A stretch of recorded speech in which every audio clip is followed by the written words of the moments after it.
live, you guys.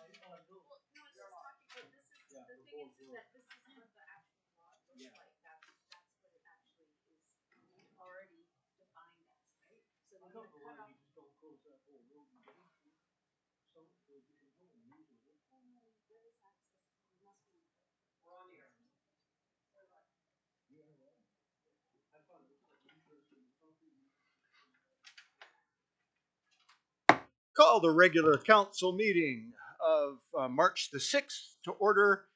Uh, there are no late items that I'm aware of to introduce. I would ask for a motion to approve the agenda with one change, and that is item 9 will be to adjourn to a closed council meeting. Councillor Cunningham, seconded Councillor Niche. Any discussion? All in favor? Carried. uh, there are no members of the public present, so we'll move directly into the consent agenda. Oh, and there is a member of the public walking in. So I would call on any member of the public that wishes to address council on any matter that's coming up in the agenda. If you want to address council, this is your time. I'm just here about the 200 Sherbrooke. Yes, it will be coming up. If you want to come to the microphone and speak to that, it's part of the process. If not, then we'll just proceed. Yeah, well, go to the microphone, introduce yourself so that people know who it is that's speaking, and if you push the button on the microphone just so that people at home can hear you. Yeah, absolutely. Okay. Good evening, all. My name is Michael Shaw. I'm the owner of 200 Sherbrooke. I've been negotiating with the council here, with the administration, to purchase the small lot across the road to comply with the parking regulations. Right. Which is necessary for the opening of the building, excuse me. It's necessary for the opening of the building, and I believe housing is much needed in this city. There you go. Thank you very much. That's the issue. All right. Okay. Thank you. You can return to the gallery. And all right. Moving on to the consent agenda, there are minutes, some staff reports. I note, council, that two of the staff reports, I think two of them, actually have action associated with them in supporting a couple of applications. And there are some other letters there. Is there any? Councillor Adey. Rather than see them removed from the consent agenda, I just have a couple of questions about the letters that have arrived from federal government minister and the FCM. Yes. With regard to support for our seemingly never-ending quest for funding to help us out with our infrastructure. And I guess I'm going to ask Mayor Pond if you have a comment. My interpretation of the two letters we got is that one of them represents good news and Yes. one of them represents perhaps not so good news. Yes. So the good news, I think, is the one from the FCM and the Minister of Natural Resources in support of the innovative wastewater treatment plant to the tune of $400,000 or so. The more difficult one, I think, is the one from Minister LeBlanc of Intergovernmental Affairs. And just to sort of note a couple of points that make me feel that it's not so positive. I'm quoting from the letter now. There are programs in place under the purview of my colleague. It is provincial, territorial, municipal orders of government that are responsible. And then over the page, I nevertheless encourage the city of Prince Rupert to continue exploring alternative solutions. That sounded a lot to me like good luck. So as I said, rather than remove for any Sure. discussion, just what is your Sure. take No, on that? and that's absolutely appropriate unless we were wanting to vote something down. Just having a chance to just comment is absolutely legitimate within the context. So I agree with you. So I think $487,000 grant from FCM is wonderful, and that is for the pilot project up around Ominika to do the sewage treatment, and so that's great. Um, I characterize the letter, but perhaps I'm getting battle weary. I characterize the letter from Minister LeBlanc a little differently. We had a previous letter from the minister that was much more kind of, I felt saying no in multiple nice ways. This one I felt was kind of pointing a little bit more towards, in particular, the Minister of Emergency Preparedness. Uh, um, so I'm hopeful, but I will admit that the rose-colored glasses are definitely on. It's a no. I mean, let's call it what it is. It's a no from the minister, with perhaps some daylight in a couple other ministries. And we, by the way, we will be going. It looks like we will be going to Ottawa to press this case further. Go ahead, Councillor Adey. And I would just follow up by saying that the good news is that we're clearly able to sit in the room with people that have some control over these affairs, and it is an issue of agreed upon concern. Yeah, which is a good thing. Yeah, yes, and you know, I'll point out just for citizens that might be listening. Even in this letter, the minister mentions our MP Taylor Backrack and his efforts on our behalf. And I've got to tell you, I'll report more fully later, but I have been now in multiple places where I've met up with Taylor and had great discussions. And I know he's working the file very hard on our behalf at the federal level. So if that's Councillor Cunningham. Can you use your microphone, please, and speak right into it? I'd like to bring attention to C8, the contributions, foundations, auxiliary and society contributions to Northern Health. They seem to be lacking in the Prince Rupert contributions, where every year the women of this town get together and put on a cancer auction. It usually raises anywhere from $30,000 to $40,000, and it's contributed to the Prince Rupert Regional Hospital towards cancer, and every penny of that stays in our town. And also this year alone, on several occasions, the Prince Rupert Rampage hockey team contributed over $107,000 to the Prince Rupert Regional Hospital, and that's missing. I don't know if because it went to our regional hospital and not to Northern Health. It's not in that backgrounder there. So the point is well noted. Not only that, no mention of the hospital auxiliary, no mention of North Coast Health Improvement Society contribution. So now I do note that this is a report that was prepared. This is from a report that was prepared for the board that specifically covers the years 21, 22. So the Rampage piece would be outside of that. But we will be inquiring further as to, first of all, we want to make sure that the volunteer efforts in this community are well recognized by Northern Health. So we'll be in touch with Northern Health to see why they weren't included in this. Councillor Cunningham, and I do see your hand, Councillor Forster. Okay, I inquired about our hospital auxiliary, and it's almost defunct. It's being shut down simply because the position is in the lobby, and all the ER people are in the lobby, so they have difficulty opening it and maintaining it, and specifically with people coming into the hospital now for specific reasons, and the mask rule and that they haven't opened it for quite a while, and the person I talked to said they were actually going to be phasing it out. Right. Although the Red Cross still handles all the stuff downstairs for donations and handing out of crutches, wheelchairs, and everything else. Great. So those groups should be recognized as well. Yeah. Councillor Forster. Thanks. I just wanted to highlight a couple of minor spelling errors in the Right. February 21st minutes. Virtual beside your name, Mayor Pond, is spelled incorrectly. Dr. Buchan attended virtually.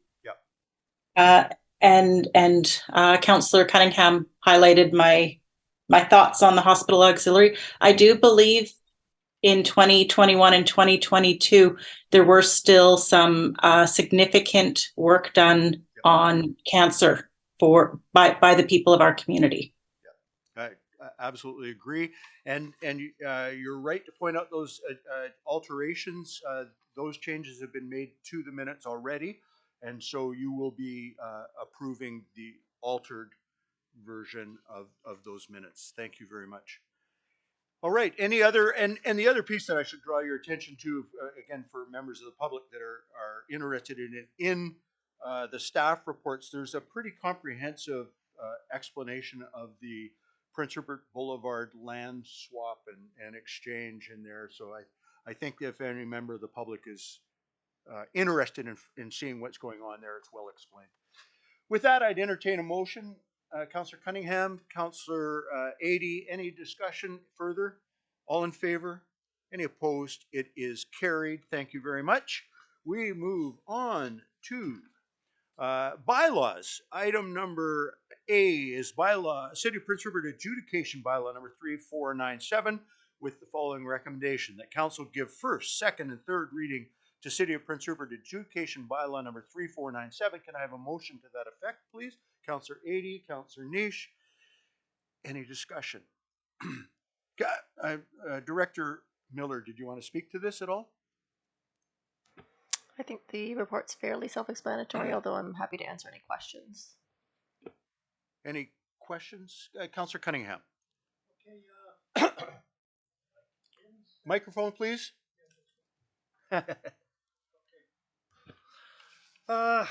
Section 671. The following may be appointed as screening officers. Having the bylaw officer as a screening officer, I think, is a conflict of interest, seeing as they're the ones handing out the tickets. Go ahead, Director Miller. Thank you, Mr. Mayor. That would be the bylaw officer who would be acting as a screening officer would be the alternate bylaw officer. So if bylaw officer 1 issues the ticket, bylaw officer 2 could potentially be a screening officer. If council wishes to have that removed, that's an easy fix. Councillor Cunningham. Yeah, I think that they both work very closely together. They'd be talking about the case and everything else, so I think we should take them right out. Councillor Cunningham, are you making an amendment? Yes, I am. Okay, so the amendment would be to strike 7.1C. Yes. Correct? Is there a seconder to that amendment? Councillor Adey, any discussion on the amendment? Councillor Adey. Just to clarify that it's not a commentary on the quality of the bylaw officers. No. Simply a potential conflict there. Any other? Councillor Randhawa. Yeah, so it's a good idea. But do you have any thoughts like who should be the screening officer? Well, they have 3 other points there: the corporate administrator, the city manager, and one that any other officer, employee, or contractor of the city upon the recommendation of the corporate administrator or city manager. So No shortage. That hiring somebody to be the adjudicator that's neutral might be interesting too. You know, because basically any ticket written by our bylaw officers is the city writing the ticket. And so the city staff has a vested interest in it also, but I'm a strong believer that our city administrator and everyone else would be unbiased about it. Yeah, I agree. I would note too that in striking C, D will become C, so we'll replace that. All right, any more discussion on the amendment? Hearing none, I'd ask for a vote. All in favor of the amendment? Any opposed? It is carried. Then we're back to the main motion. I had one question, Director Miller, and that is, and I just happened to be asked it this weekend, are our current tickets voluntary? Because it says so. something to that effect. You are correct. It does say so. They are only voluntary in the sense that a bylaw infraction, everyone who receives a ticket has a period of time in which they can challenge it. Generally, it's 10 days. I believe it says it on the back of the ticket. If you choose to challenge it, obviously the ticket is voluntary. With adjudication, that ticket will come to probably myself initially. There are certain criteria that need to be met in order for a ticket to be removed from the system. If we can't agree, then it does go to outside adjudication for that. Adjudicator is appointed by the province. The ticket is not voluntary after 10 days. If you choose to not challenge the ticket is no longer voluntary. There you go. Councillor Cunningham. Having that word voluntary in there is very confusing then, because a lot of people read the word voluntary and figure, I'm not volunteering to pay it. So by you explaining that, that ticket does not explain that. A lot of people let that 10 days go by figuring, gee, it's a voluntary ticket, I don't have to pay it. So I really think there's a lot of confusion in that, and I don't know where it would go if it went to court, but you know, I myself, if I got a ticket and didn't sit in a seat, would definitely say, well, it's a voluntary ticket, why should I have to pay it? You know, that's when you see the word voluntary and nothing else about 10 days or going to adjudicator, I think it's somewhat confusing. And you know, and the other thing I'd like to add is with our parking tickets, if I don't know if we can do this or not, but if a person gets more than 3 or 4 tickets, why can't we just tow their vehicle and they don't get it back till they pay the tickets? Director Miller. Thank you, Mr. Mayor. There are very specific rules and regulations around when you could tow a vehicle and what you can do in terms of a bylaw infraction. It is certainly something that we can look at if council wishes, and we could bring that back for a council decision. At this point, given the fact that we are going to adjudication and are in the midst of contracting with a collections agency, those who do not pay their tickets will be subject to collections. But again, staff is more than happy to investigate. Fair enough. Okay. The piece of voluntary doesn't apply to in the bylaws specifically, so I'm going to ask for a motion, or we've got a motion rather. All in favor? Calling into question. All in favor? Any opposed? Bylaw passes. Thank you. We then move on to bylaw B, 6B, City of Prince Rupert Fire Control and Protection Amendment Bylaw number 3515, 2002, with the recommendation that council give third reading to City of Prince Rupert Fire Control and Protection Amendment Bylaw number 3515, 2002. Councillor Nish, Councillor Cunningham, any discussion? Sorry, Mr. Mayor. The notes, so at the previous meeting, council repealed and replaced the third reading, apologies. So at this particular reading would be fourth and final. There we go. Fourth and final. So is that okay still with the mover and seconder? Yep. All right. Any further comment or question? There's Go ahead, Councillor Cunningham.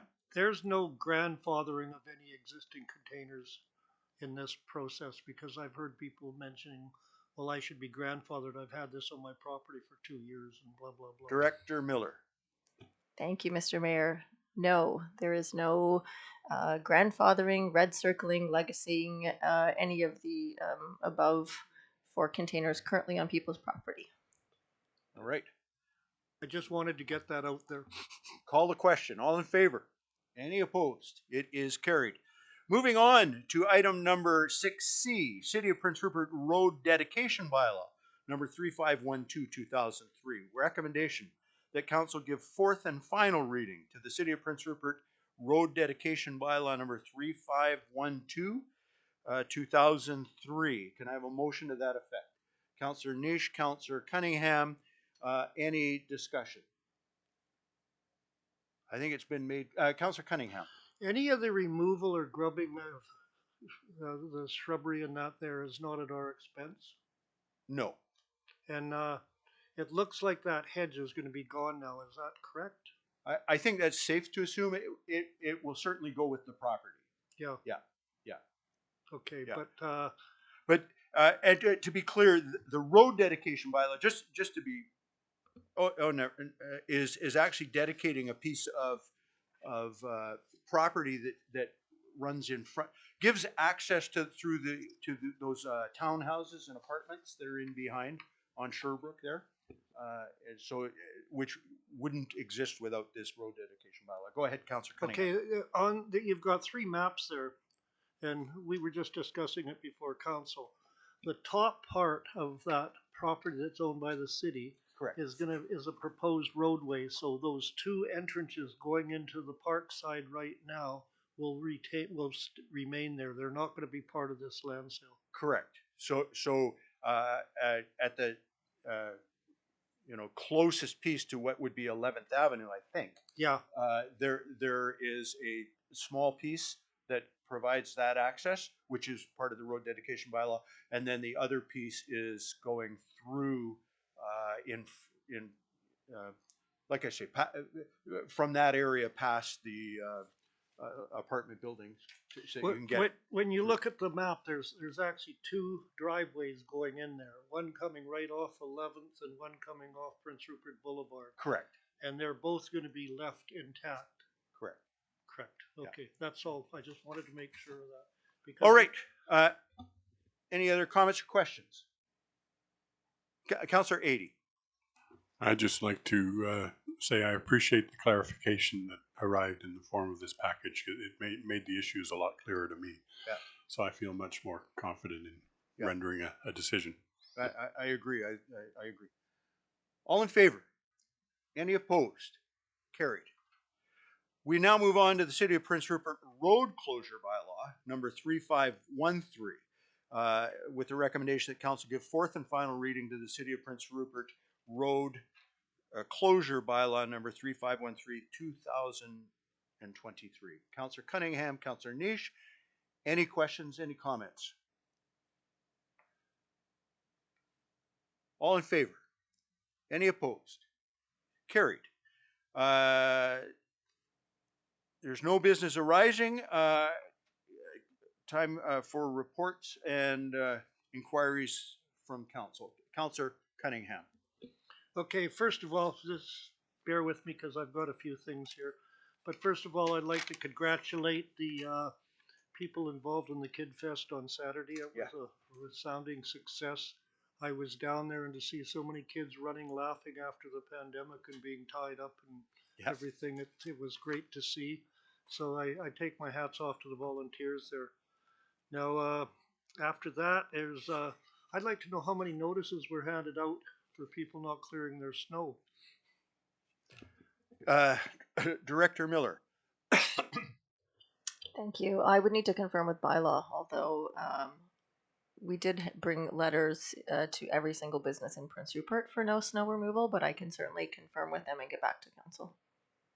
Okay, because I brought it up at several council meetings, and I noticed certain areas that I brought up weren't cleared at all. They're still not cleared. You know, okay. Now, tourism's fast approaching. Cruise ships, people coming into town. You go up 3rd Avenue, we still have debris from fires, buildings that are derelict, and plywood on buildings that I don't think should have plywood on it. And plywood on a window, when we just had a variance a while back with CBC wanting to cover a certain amount of their window, and it exceeded the bylaw to cover more than it should be. And they had to get a variance and pay for it. Now you go up and down 3rd Avenue and you see these buildings with plywood on them. They're covering the whole damn window. And for what reason, and some of them I have no idea, other than possibly there's a medicinal marijuana grow up in there, but that's irrelevant. It's still against our bylaw, and there should be something done with it. And I just think that our bylaws should be looking at that. Also in the property maintenance bylaw, there's a section in there about obnoxious smells. And if you've been down towards the credit union right now, that whole area reeks. And I've had 3 or 4 people that have businesses down there complaining about it. Now, even a medicinal marijuana grow up, they can filter it. They don't have to put the air out there so the whole town smells like we're all standing on street corners. So, you know, I really think that that we should be looking at those two things from a bylaw point of view. A fair comment. I can tell you on the buildings that you described that staff is active on those files. There's probably issues that prevent us from speaking about it more fully, just in terms of legal issues. Director Miller, did you have anything else you might add? That you are correct. We are working on it. There are some matters that are with legal, so we have to refrain from comment on that. With respect to the property maintenance and noxious odors, I can assure you that bylaw has also received those complaints and are working on the situation. There you go. Any other comments? Councillor 80. I'll just work my way along the row here. First, a short one, but a shout out to the city workers for the work that they did do on the snow removal. Yeah. I was really happy to see I don't know why I spend so much time in Facebook, but there I am looking at these comment threads, and there was actually a comment thread that was overwhelmingly positive this time. So I think full credit to city workers for the job they did on an extended bout of snow that we all hope is going away soon. I know you've got more, but I do, yeah. But go ahead. Director Miller, I don't know if you have any further comments. I know that staff was moving people; it was all hands on deck. And do you want to make any further comment to that? I'd be happy to. On Monday, which I believe we've referred to as Snowmageddon before, Slushmageddon, we had all hands on deck, staff who did not work in public works as a regular part of their job. We're more than happy to go out and help shovel and move snow and try and get people out and do walkways and sidewalks and whatnot. And certainly there is a lot more to do, but they've really all pulled together and done a fantastic job. Yeah, thank you. Go ahead, continue, Councillor 80. My second is just to reflect on the North Coast Regional District held a forum on housing, and on this past Friday that Mayor Pond and myself and Councillors Skelton Morvan and Councillor Cunningham attended. It was an all-day workshop, and the intent was to look at the challenges we all acknowledge we're facing on housing, and the fact that it is in fact a very important issue and a challenge we need to try and overcome, but also moving towards possible solutions. What I wanted to just kind of highlight, because it was all day and I'm not going to sit here and take the next 5 hours to give you a play-by-play, but I do want to acknowledge that we weren't the only ones in the room, that it was a very broad-based gathering, including our MLA, Lachlan Lambs, Metlakatla, Kitkatla, and Port Edward as well. So there was quite a cross section of our area, and we had guest speakers give us information, for the most part, around funding issues from CMHC and the FCM, and an organization called the Community Housing Transformation Group. And what I take away from it, I thought it was a really positive day. I think it was very positive just to have that cross section in a room to talk about these issues. I take away from it that the problems are shared among the communities, and that there's a degree to which, if housing is successfully completed and developed in one community, it actually has ripple effects throughout the area in terms of helping ease some of those pressures.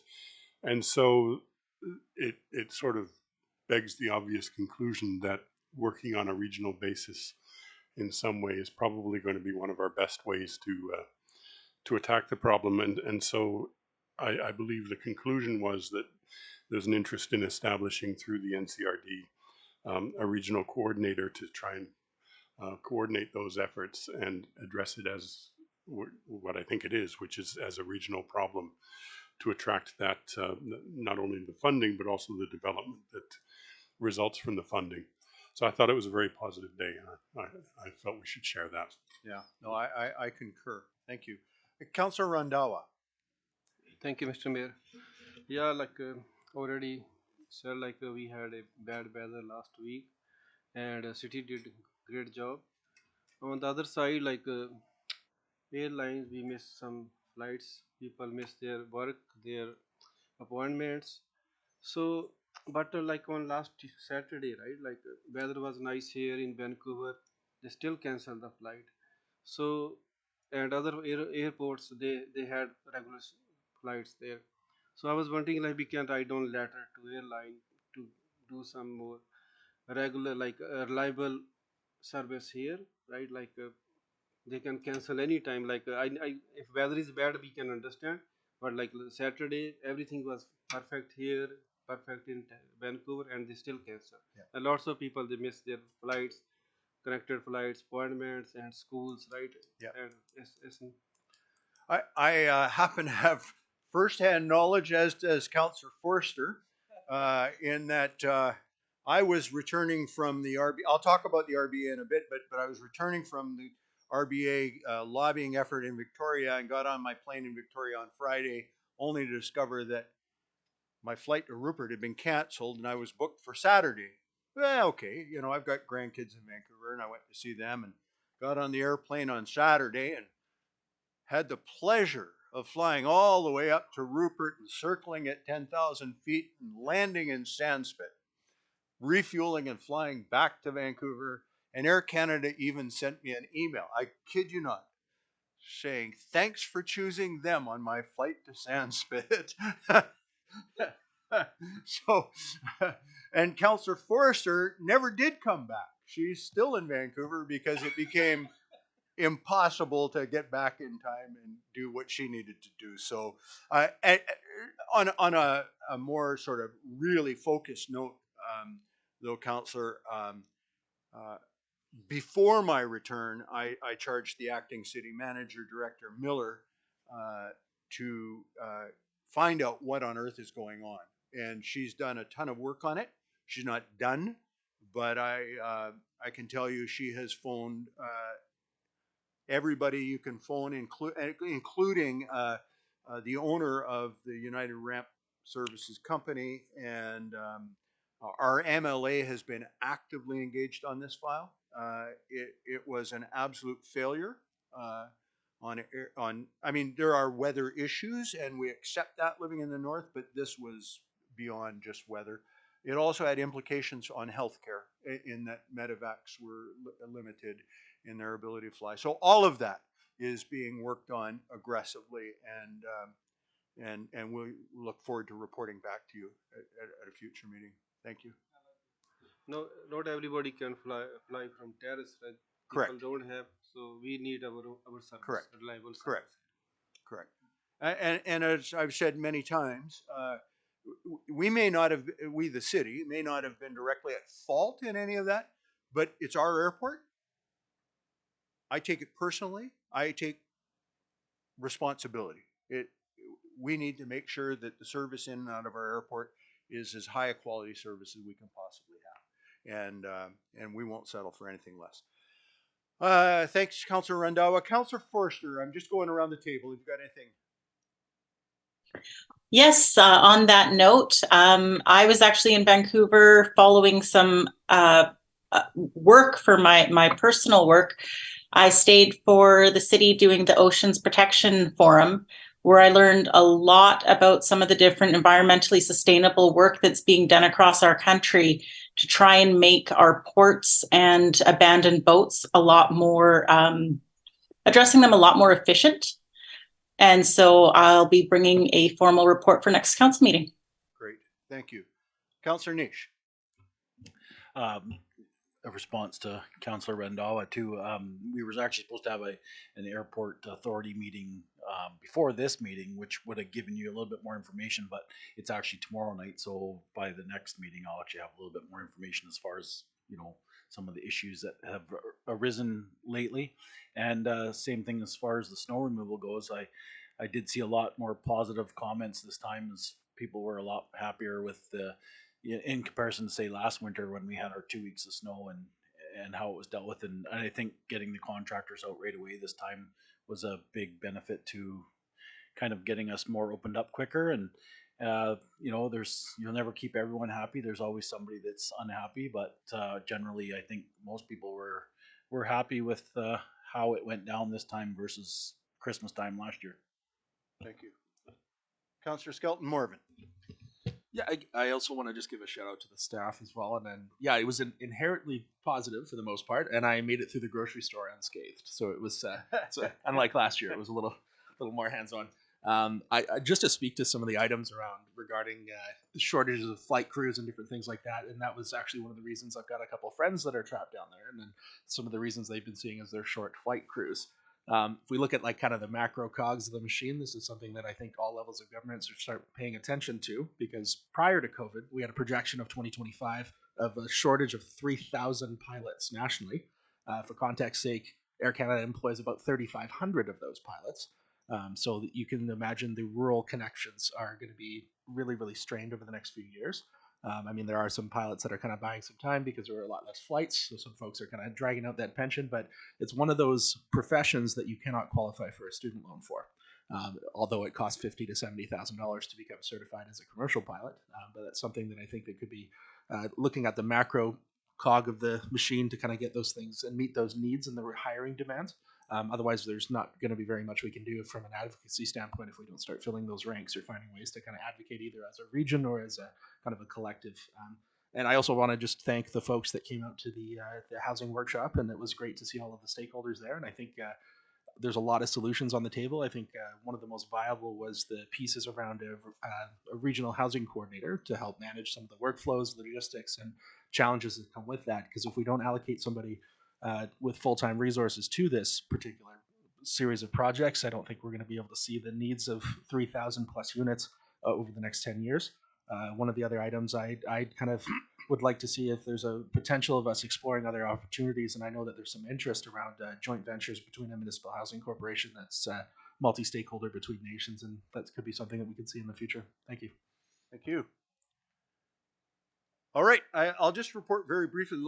At our last meeting, I was doing what Councillor Forrester is doing. I was participating virtually, and it was because I was in position in Victoria for the visit of the co-chairs of the Regional Benefit Alliance, the Resource Benefit Alliance, RBA. We had a number of meetings down there, and for those that may not be aware of the RBA, certainly this council is very familiar with it, was started like in 2014, a push to see some of the provincial revenues that are earned in the region returned to the region. And there's some good models for this. The most recent one is up in the Peace Country, where Dawson Creek, a community our size, I think gets a check for $15 million every year. They're roughly our size, and it just comes from the provincial government out of the many sources of revenue that they get from the activity that happens in the region, recognizing that a lot of it takes place outside of municipal boundaries. There's no way for municipalities to capture it, and yet the cost is borne in the municipalities of servicing those industries. And so I think it's fair to say, well, put it this way, people in the know said we moved the dial, and so I take comfort in that. There was the most substantial meeting was with the Premier, and the Premier was very receptive to it. At that same meeting was Minister Cullen and Minister Kang. We had a separate meeting with Mr. Kang and her staff working through some of it. We met with Minister Osborne. We also took time to meet with the opposition caucus, the BC Liberals and the BC Green Party, just to socialize the notion of this idea of returning some of the benefits that are accrued to senior levels of government back into the local communities. The three co-chairs are myself, the mayor of Terrace, and the mayor of Houston, and we were all able to speak very, I think, strongly to the same issue, but with very different expressions of the issue in our communities. Houston is in some cases ripping up paved streets to replace them with gravel streets because they're cheaper to maintain. Their budgets are so thin. Terrace talked about having roughly $1.5 million to do road replacement every year, which buys in a good year about 400 meters of road replacement. That's complete road replacement, you know, rebuild the whole thing. And at that rate of road replacement, it'd take them 212 years to get all the way around back to the original road that they started on. And last year, they were unable to do even 400 meters because of all the activity that's taken place in the Northwest. The contract bids were just out of sight. Their $1.5 million wasn't going to buy them anything, right? And and then of course we were able to talk about water pipes and housing and the issues we have. So each of us presented. I think it was a good traveling roadshow, and I know for sure from talking to others that we indeed moved the needle. While I was there, I happened to line up with I'm going to get the name wrong, Fisheries for Communities. I got to apologize to the organizers. No, she was at Ocean Protection. This was another one. That was in Vancouver. This was in Victoria, competing conferences. This one, I don't know if you're on Facebook and followed Dai at all, but he was there, Fukusaka, putting on a spread along with a whole bunch of others. His stuff was going like that, right? Like very well appreciated. And I would say that if I had a single takeaway,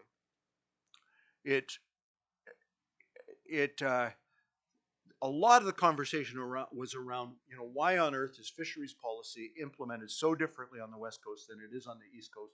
You know all about that, I'm sure.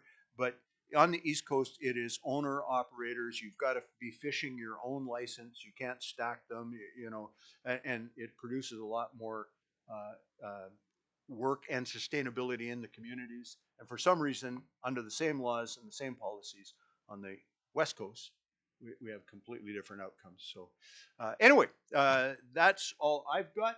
If there's nothing else, I'm going to ask for a motion, please, to adjourn to a closed council meeting. Councillors Skelton, Morvan, and Councillor Nish. Any discussion? All in favor? Oh, I'm going to tell you why let me do that too, just to make sure. Motion to close the meeting under section 9.2B, the consideration of information received and held in confidence relating to negotiations between the municipality and a provincial government or the federal government or both, or between the provincial government and the federal government or both, and a third party. With that, all in favor? Any opposed? It is carried. Councillor Forster, we'll take about a 5-minute break.